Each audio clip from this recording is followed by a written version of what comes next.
महाराष्ट्र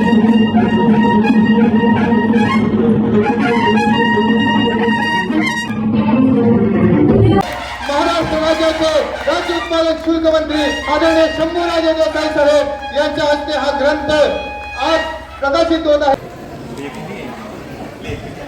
हाय, नमस्कार माझ्या सगळ्या मैत्रिणींना। आजचा दिवस खूप आनंदाचा जाओ।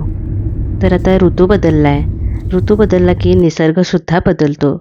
उन्हाळा जाऊन पावसाळा येतो, पावसाळा जाऊन हिवाळा येतो। प्रत्येक ऋतूमध्ये निसर्गाचं एक वेगळंच स्वरूप आपल्याला बघायला मिळतं आणि या बदलामुळे निसर्ग अजूनच सुंदर वाटतो। तर तसंच आपण मात्र स्वतःमध्ये काही बदल करतो का? वेळेनुसार आपण स्वतःमध्ये सुद्धा काही बदल करायला हवेत। तर याच विषयावर आज आपण बोलणार आहोत, पण त्याआधी मी निघालेले आहे गावी, कारण गावी एक पुस्तक प्रकाशन सोहळा आहे जो की आमच्या घरचाच आहे। तर म्हटलं तुमच्याशी ते शेअर करावं, कारण मला माहिती आहे की माझ्या बऱ्याचशा मैत्रिणींना वाचनाची खूप आवड आहे, त्यामुळे तुम्हाला सुद्धा हे नक्की आवडेल। आणि आपल्या काही मैत्रिणी म्हटलेल्या की डेली व्लॉग करा, तर हा एक वेगळा व्लॉग मी तुमच्याशी शेअर करत आहे। तर आता बोलत बोलत आपण पोहोचलेलो आहोत घाटमाथ्यावरती आणि इथं आल्यानंतर हे सुंदर असं दृश्य दिसतं। आणि आज पाऊस नाही आहे, त्याच्यामुळे इथं धुकं नाही आहे, नाहीतर खूप धुकं असतं। मग निसर्ग दिसायला जेवढा सुंदर दिसतो तेवढाच तो रौद्रसुद्धा असतो। तर जाता जाता इथे बघा या आजी जांभळं विकायला बसलेल्या। तर म्हटलं चला आता जाताना जांभळं घेऊयात, कारण येताना तर उशीर होईल। 50 ची 3 देते। बरं, धमकी माझी भवानी होऊ दे। तर आता जांभळं घेऊन मी पुढे निघाली आणि आता कार्यक्रमस्थळी आता आम्ही पोहोचलेलो आहोत। तर ही आहे माझी लहान बहीण प्राजक्ता, ही सिव्हिल इंजिनियर आहे। तर हिचेच मिस्टर श्री प्रदीप पाटील यांनी हे पुस्तक लिहिलेलं आहे। तर गड किल्ल्यांवरचं हे पुस्तक नाही म्हणता येणार, खरं तर हा ग्रंथ आहे। आणि खरं तर एवढ्या लहान वयात त्यांनी हे एवढं छान असं पुस्तक लिहिलं आहे, खरंच हे खूप कौतुकास्पद आहे। तर या प्रकाशन सोहळ्यासाठी खूप सारे मान्यवर उपस्थित होते, त्यामध्ये काही इतिहास संशोधक होते, काही राजकारणी होते। तर खूप छान वाटतं अशी भाषणं वगैरे ऐकायला आणि यामधून आपल्याला सुद्धा खूप काही शिकायला मिळतं। तर आता आपण बघूयात हा दिमागदार असा प्रकाशन सोहळा। आणि या कार्यक्रमाचं प्रकाशन करण्यासाठी, पुस्तकाचं प्रकाशन करण्यासाठी माननीय देसाई साहेब यासाठी उपस्थित आहेत। त्यांचं पुनश्च एकदा सहर्ष स्वागत। पुण्यश्लोक छत्रपती श्री शिवाजी महाराज की, धर्मवीर छत्रपती श्री संभाजी महाराज की।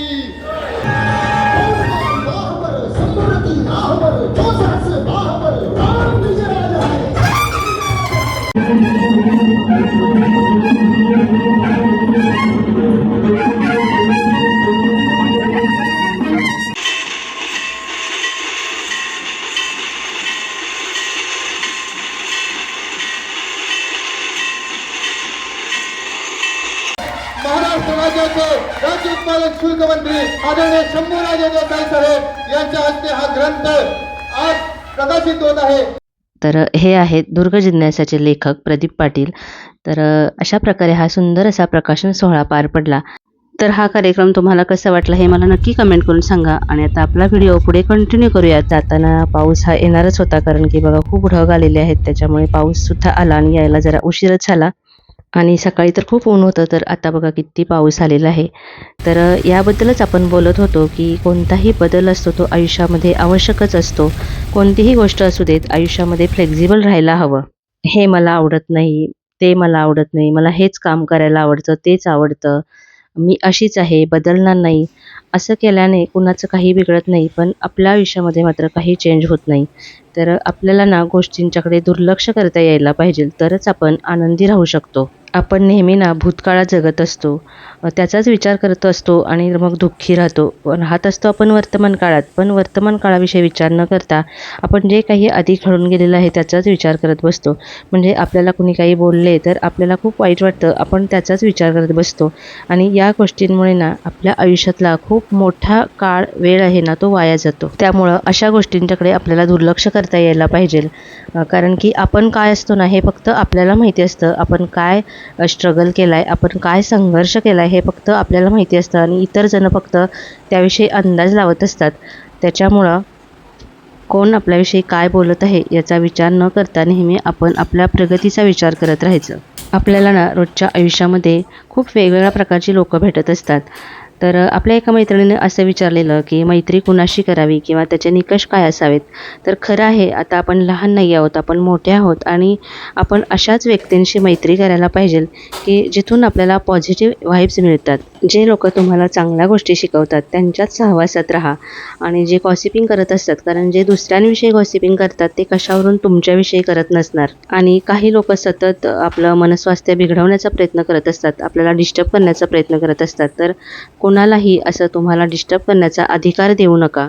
अशा लोकांना वेळीच ओळखायला हवं आणि त्यांच्यापासून लांब राहायला हवं.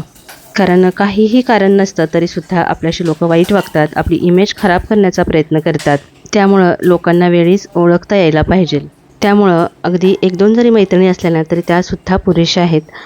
अजून एक गोष्ट म्हणजे आपल्याला जी व्यक्ती त्याचा स्वतःचा वेळ देते ना आपल्याशी बोलण्यासाठी, आपल्या कामासाठी, ती खरंच आपल्या जवळची असते, कारण त्याने त्याच्या आयुष्यातला महत्त्वाचा वेळ आपल्याला दिलेला असतो. अजून एक गोष्ट म्हणजे नेहमी आपण स्वतःला मोटिवेट करायला हवं. आपण स्वतःच पॉझिटिव्ह राहायला हवं, कारण आयुष्यात आपल्याला रोज वेगवेगळे अनुभव येत असतात. त्याच्यामुळे खूप वेळा तरी आपल्याला ना असं डाऊन वाटतं किंवा मन असं निगेटिव्ह विचार करायला लागतं. तर जेव्हा मन असं निगेटिव्ह विचार करत असेल ना तेव्हा आपण स्वतःला सांगायचं, कारण दुसऱ्याने तुम्हाला किती पण मोटिवेट केलं किंवा तुम्ही किती पण मोटिवेशनवरती व्हिडिओ बघितले ना तरीसुद्धा जोपर्यंत तुम्ही स्वतःला मोटिवेट करत नाही, जोपर्यंत तुम्ही स्वतःविषयी पॉझिटिव्ह विचार करत नाही ना तोपर्यंत तुमच्या आयुष्यामध्ये बदल होणार नाही. आणि जेव्हा आपण स्वतः असे पॉझिटिव्ह राहतो ना तेव्हाच आपण आनंदी राहतो. आणि आपल्याला आयुष्यामध्ये खूप जबाबदाऱ्या निभवायच्या असतात, त्यामुळे स्वतःची काळजी घेणं, स्वतः आनंदी हेल्दी राहणं खूप गरजेचं असतं. तर आयुष्यातल्या ह्या चांगल्या बदलासाठी ना नेहमी तयार राहायला हवं. म्हणजे काय की आता जर आपण लवकर उठण्याची सवय असेल किंवा ही पॉझिटिव्ह नेहमी आनंदी राहण्याची सवय आहे किंवा आयुष्यामध्ये जर आपल्याला प्रगती करायची असेल तर नवनवीन शिकत जायची जी प्रवृत्ती आहे तर या सगळ्या गोष्टी आपण आत्मसात करायला पाहिजेत. आणि या सगळ्या बदलांमुळेच आपलं आयुष्य सुंदर समृद्ध होणार आहे. आणि त्यामुळंच आपल्याला स्वतःला वेळेनुसार स्वतःमध्ये बदल करता आला पाहिजे. खरं तर रोजचं आयुष्य एवढं धावपळीत जात असतं की आपल्याला या गोष्टींविषयी विचार करायला वेळच मिळत नाही. तर माझंसुद्धा असंच होतं, पण जेव्हा मी एकदा स्वतः याच्याविषयी विचार केला शांतपणे बसून, आणि खरं सांगते माझ्या आयुष्यामध्ये खूप बदल झाला या सगळ्या गोष्टींमुळे. कारण आपण सुद्धा चुकू शकतो हे जेव्हा आपण स्वतः मान्य करतो ना तेव्हाच आपल्या आयुष्यामध्ये बदल घडतो. तर आजच्या या ब्लॉगमध्ये मी तुमच्याशी एक रुटीन ब्लॉग आणि थोडंसं मोटिवेशन असं शेअर केलेलं आहे. हा होता आजचा व्हिडिओ कसा वाटला हे मला नक्की कमेंट करून सांगा. आणि तो जाता जाता व्हिडिओला लाईक करायला विसरू नका.